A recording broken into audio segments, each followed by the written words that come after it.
محرم میں کیا کیا ہو رہا ہے میں آپ کو بتاتا ہوں.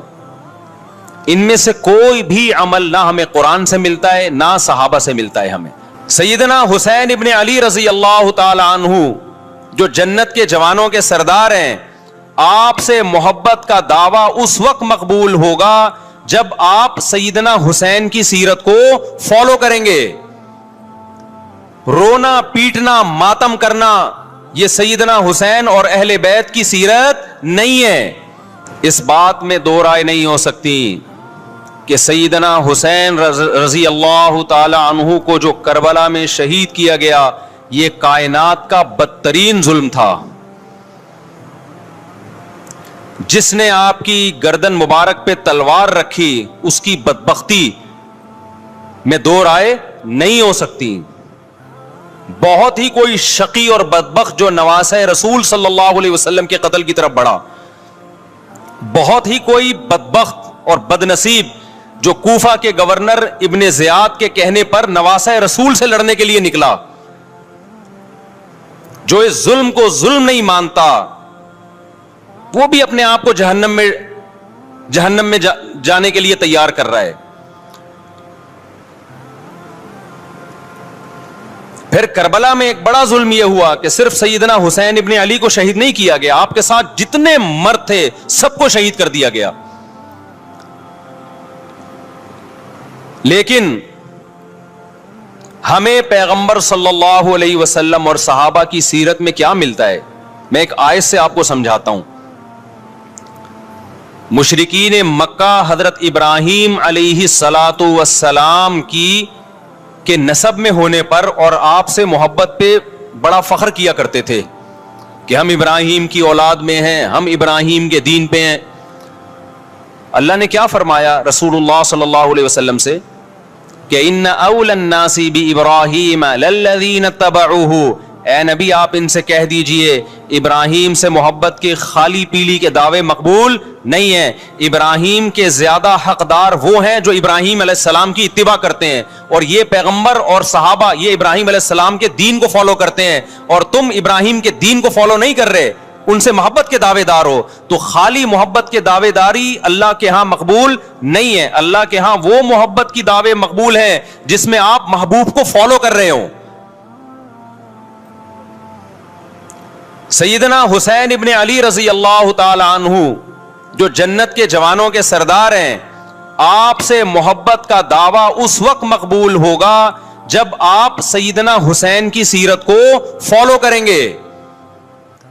رونا پیٹنا ماتم کرنا یہ سیدنا حسین اور اہل بیت کی سیرت نہیں ہے.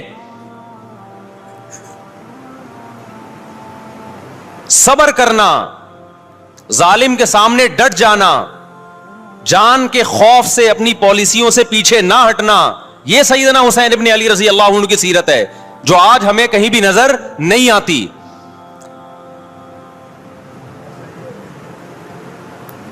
تو ہم نے بھائی دیکھنا ہے صحابہ کا طرز عمل کیا تھا. آپ بتاؤ صحابہ کو سیدنا حسین سے محبت تھی یا نہیں تھی؟ کیا غم کا پہاڑ ٹوٹا ہوگا جب اطلاع ملی ہوگی کہ سیدنا حسین ابن علی اور آپ کے اصحاب اور اہل بیت کو سب کو کربلا میں شہید کر دیا گیا ہے. کیا قیامت گزری ہوگی. کوفہ سے ایک شخص آیا نا عبداللہ بن عمر سے پوچھنے لگا جو مارنے پر دم کا مسئلہ. انہوں نے فرمایا تم نے پیغمبر کے نواسے کو قتل کر دیا اور مسئلہ یہ پوچھ رہے ہو کہ جو مارنے پر دم آئے گا کہ نہیں آئے گا. ایک طرف تم نے پیغمبر کے نواسے کو قتل کر دیا کربلا میں، اور اب ہم سے آ کے مسئلہ پوچھتے ہو جو مارنا جائز ہے یا نہیں ہے. صحابہ کے ہاں یہ غم کم غم نہیں تھا. دیکھو حضرت معاویہ رضی اللہ تعالی عنہ کے ہاتھ پہ بھی حضرت حسین نے بیعت نہیں کی، لیکن بغاوت بھی نہیں کی. کیوں؟ بغاوت سے فتنے کا اندیشہ تھا. حضرت حسن جو حضرت حسین کے بڑے بھائی تھے، انہوں نے سیدنا معاویہ رضی اللہ تعالی عنہ کے ہاتھ پہ بیعت کی اور اس اختلاف کو ہمیشہ کے لیے اپنی کوشش کے مطابق ہمیشہ کے لیے ختم کر دیا. ختم ہوا نہیں ہوا ایک الگ بحث ہے، لیکن حضرت حسن کا مقصد کیا تھا کہ مسلمانوں کی دو جماعتوں کو میں آپس میں لڑتا ہوا نہیں دیکھ سکتا. لوگوں نے کہا آپ خلافت کے حقدار ہیں، آپ نے فرمایا میں دستبردار ہوتا ہوں سیدنا معاویہ کے حق میں. حضرت حسن بیعت ہو گئے حضرت معاویہ سے, اور یہ اختلاف کو کیا کر دیا, ختم. حضرت حسین بیعت نہیں ہوئے, لیکن حضرت حسین نے بغاوت بھی نہیں کی. ہر ایک کی اپنی رائے تھی, حضرت حسن کی اپنی رائے تھی. ان کا خیال تھا کہ بیعت ہونا مسلمانوں کے لیے زیادہ مفید ہے, ایک پاورفل حکومت ہوگی, ایک طاقتور ریاست ہوگی, ورنہ لڑتے رہیں گے آپس میں. حضرت حسین کا موقف یہ تھا کہ میں بغاوت تو نہیں کروں گا لیکن بیعت بھی نہیں ہوں گا, کیونکہ اگر بیعت ہو گیا تو اس سے جو خلفائے راشدین کے دور میں جو خلیفہ کی سلیکشن کا طریقہ تھا وہ طریقہ ختم ہو جائے گا. تو میں اگر اس طریقے کو نہیں لا سکتا تو اس کے خلاف کو پروموٹ بھی نہ کروں میں. یہ بھی ایک رائے تھی. میں سمجھا پا رہا ہوں اپنی بات؟ بھائی رائے کا اختلاف ہوتا ہے نا. نبی صلی اللہ علیہ وسلم نے فرمایا اذا اجتہد المجتہد فإن اصاب فلہ اجران وإن اخطأ فلہ اجر واحد. جب کوئی مجتہد اللہ کی رضا کو سامنے رکھ کے اجتہاد کرتا ہے, صحیح اور غلط کا فیصلہ کرنے بیٹھتا ہے, رائے یعنی اس کا مقصد اللہ کی رضا ہو, تو اگر وہ درست نتیجے پہ پہنچے تو 2 ثواب, غلط نتیجے پہ پہنچے تو بھی 1 نیکی اس کو ملتی ہے, اس لیے کہ اس کے بس میں جو خیر خواہی کا کے لیے جو تھا وہ اس نے کر دیا. رائے کا اختلاف ہوتا ہے. تو حضرت حسن رضی اللہ تعالیٰ عنہ بیعت ہوئے حضرت معاویہ کے ہاتھ پہ. سیدنا حسین نہ بیعت ہوئے اور نہ آپ نے بغاوت کی, خاموشی اختیار کی. حضرت معاویہ رضی اللہ تعالی عنہ نے سیدنا حسین کو تلوار کی زور سے بیعت پر مجبور نہیں کیا, بلکہ نواسہ رسول کا خیال کیا اور وصیت بھی کی لوگوں کو. لیکن جب حضرت معاویہ کے بعد یزید جانشین ہوا, اس کی سب سے بڑی غلطی یہ تھی کہ اس نے نواسہ رسول صلی اللہ علیہ وسلم اور آپ کے ساتھ جو چند اہل بیت اور چند صحابہ تھے, اس وقت بھی حضرت حسین نیوٹرل تھے. نہ حضرت حسین نے بغاوت کا ارادہ کیا اور نہ بیعت کرنے کا ارادہ کیا. یزید ابن معاویہ کو چاہیے تھا کہ سیدنا حسین رضی اللہ عنہ کو اپنے حال پہ چھوڑ دیتا, اپنے والد کی طرح.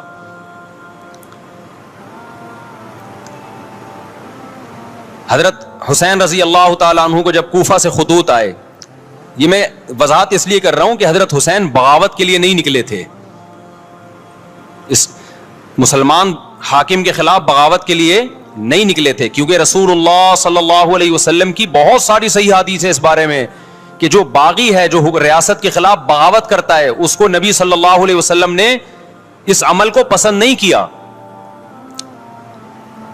تو حضرت حسین رضی اللہ تعالیٰ عنہ کو کوفہ سے خطوط آئے کہ یہاں سارے کے سارے لوگ آپ کے ہاتھ پہ بیعت کرنے کے لیے تیار ہیں. ظاہر ہے جب کسی علاقے کے لوگ دارالخلافہ ہو اور سب بیعت ہونے کے لیے تیار ہوں تو پھر آپ کا جانا یہ بغاوت کا عمل نہیں کہلاتا. حضرت حسین رضی اللہ تعالیٰ عنہ اہل بیت کے ساتھ نکلے. کربلا میں جب پہنچے, مشہور واقعہ آپ 20 دفعہ سن چکے ہیں, وہاں جا کے آپ کو اطلاع ہوئی کہ وہ خبر غلط تھی اور عبید اللہ بن زیاد نے ایک پورا لشکر بھیجا سیدنا حسین رضی اللہ تعالیٰ عنہ کو مجبور کرنے کے لیے کہ میرے ہاتھ پہ آپ زبردستی بیعت ہو جائیں. تو حضرت حسین رضی اللہ تعالیٰ عنہ نے مطالبے رکھے کہ یا تو مجھے واپس جانے دیا جائے, اور اگر بیعت کرنا ہی ہے تو میں دمشق میں امیر کے ہاتھ پہ جا کے بیعت کروں گا. بہت معقول مطالبے تھے یہ. میرا مقصد ابھی کربلا کا واقعہ بیان کرنا نہیں ہے, اس پہ بہت کچھ کہا جا چکا ہے, خود میرا بھی بیان اس پہ تفصیل سے ہو چکا ہے. اس کے بعد بھی سیدنا حسین رضی اللہ تعالیٰ عنہ کو مجبور کرنا کہ عبید اللہ بن زیاد جو بدبخت انسان, جو قاتل تھا اہل بیت کا, اسی کے ہاتھ پہ لازمی بیعت ہوں, جبکہ وہ امیر بھی نہیں ہے, وہ گورنر ہے ایک علاقے کا. تو نواسہ رسول کا خیال نہ کرنا یہ بدترین ظلم تھا جو اس وقت حکومت سے ہوا ہے. حضرت حسین رضی اللہ تعالیٰ عنہ, دیکھو نبی صلی اللہ, آج ہم دیکھتے ہیں کہ جو بڑا آدمی ہوتا ہے نا اس کی قربانیاں ہوتی ہیں, اس کی بڑی بڑی قربانیاں ہوتی ہیں. چھوٹے اپنے بڑوں کی قربانیوں کو کیش کراتے ہیں. آپ نے دیکھا ہوگا فلاں نے بڑی قربانیاں دی اور بچے موج کر رہے ہیں, دیکھا نا آپ نے. لیکن اللہ تعالیٰ نے رسول اللہ صلی اللہ علیہ وسلم کے نسب کو اس سے محفوظ کیا. ہمارے نبی کے 2 بیٹے حسن حسین, آپ کی نسل حضرت فاطمہ سے چلی ہے, دونوں شہید ہوئے ہیں. اس میں بہت بڑی حکمت تھی کہ پیغمبر صلی اللہ علیہ وسلم نے سب سے پہلے تربیت اپنے گھر والوں کی ہے. آج لوگ باہر فنٹر بنے ہوئے ہوتے ہیں, تبلیغیں کر رہے ہوتے ہیں, اپنے گھر کی ان کو پرواہ نہیں ہوتی. نبی صلی اللہ علیہ وسلم نے سب سے پہلے جو تربیت کی ہے کس کی ہے؟ حضرت حسن اور حسین کی ہے. تو جب کربلا میں آپ کو چاروں طرف سے گھیر لیا گیا اور آپ کو مجبور کیا گیا کہ آپ نے ابن زیاد کے ہاتھ پہ بیعت کرنا ہے, تو آپ نے اس ذلت کو گلے لگانے سے انکار کر دیا. آپ کو 100% یقین تھا کہ اتنے بڑے لشکر کے سامنے میں ٹھہر نہیں سکتا, اسباب کی دنیا میں فتح کی امید نہیں ہے. لیکن حضرت حسین رضی اللہ تعالی عنہ نے لڑنے کا فیصلہ کر کے اور شہادت کو قبول کرنے کا فیصلہ کر کے ابن زیاد اور اس زمانے کے حکمران جو اس قتل پہ راضی تھے, قیامت تک کے لیے ان پہ لعنت کے سلسلے کا دروازہ کھول دیا. بعض دفعہ اللہ بھی یہ چاہتے ہیں کہ بدبختوں کو ڈھیل ملے تاکہ ان کا جرم سنستدرجہم من حیث لا یعلمون. قرآن کہتے ہیں نا ہم ان کو ڈھیل دیں گے, ان کو برائی میں ہم آگے بڑھنے دیں گے, ایسے بڑھنے دیں گے کہ ان کو خود بھی پتہ نہیں چلے گا, تاکہ قیامت کے دن ان کا عذاب ان کو کئی گنا بڑھا کر دیا جائے. اب میرے بھائی ہمارے لیے کیا سبق ملتا ہے؟ جب یہ واقعہ ہوا عالم اسلام میں کوہرام مچ گیا, لیکن کیا اس واقعے کے بعد اہل بیت کی جو مقدس اور پاکیزہ عورتیں تھیں, کیا انہوں نے نوحہ کیا یا صبر کیا؟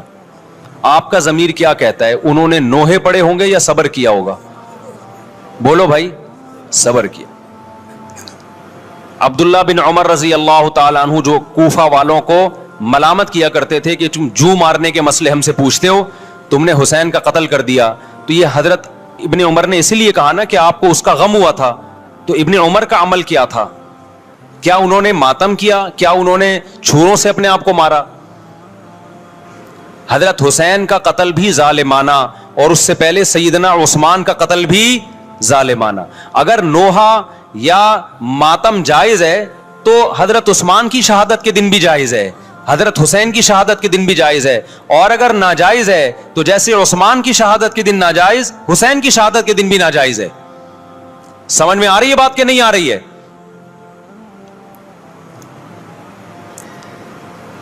قرآن کیا کہتا ہے ایسے مواقع کے بارے میں؟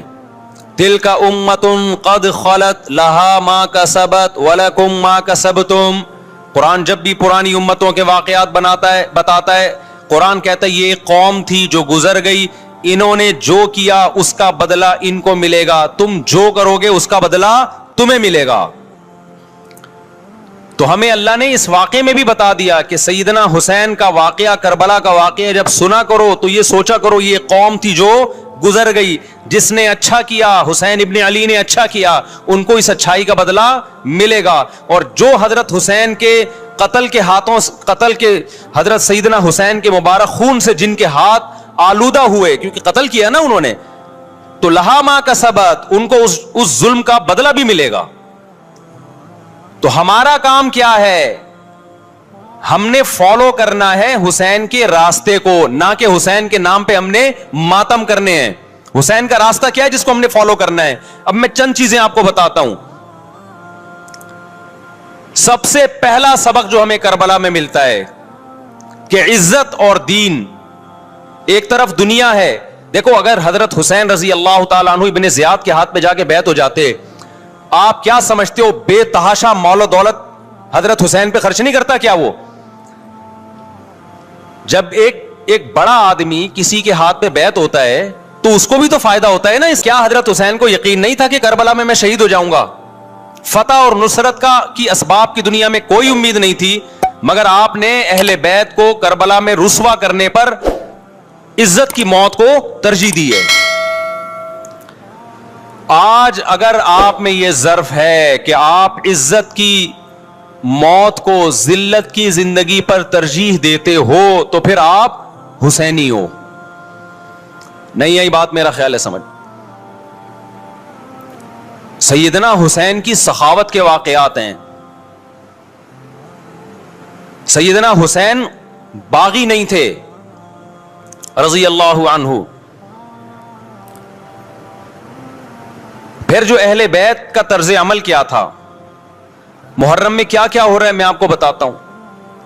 ان میں سے کوئی بھی عمل نہ ہمیں قرآن سے ملتا ہے نہ صحابہ سے ملتا ہے ہمیں. تو ما انا علیہ و اصحابی جو جنتی فرقہ ہوگا اس کی جو علامتیں ہیں، تو جب آپ ان علامتوں کے خلاف چلو گے، صحابہ اور تابعین کو فالو نہیں کرو گے، تو آپ پھر اپنے آپ کو سنی کہنا چھوڑ دو. آپ بتاؤ مجھے اسلام میں کوئی مہینہ منحوس ہے؟ بولو نا، کوئی مہینہ منحوس ہے؟ تو آپ محرم کو منحوس کیوں کہتے ہو؟ لوگ مجھے کہتے ہیں مفتی صاحب فرقہ واریت پھیلا رہے ہیں. دیکھو فرقہ واریت جب پھیلا رہا ہوں جب میں کسی فرقے کے خلاف آپ کو کر رہا ہوں.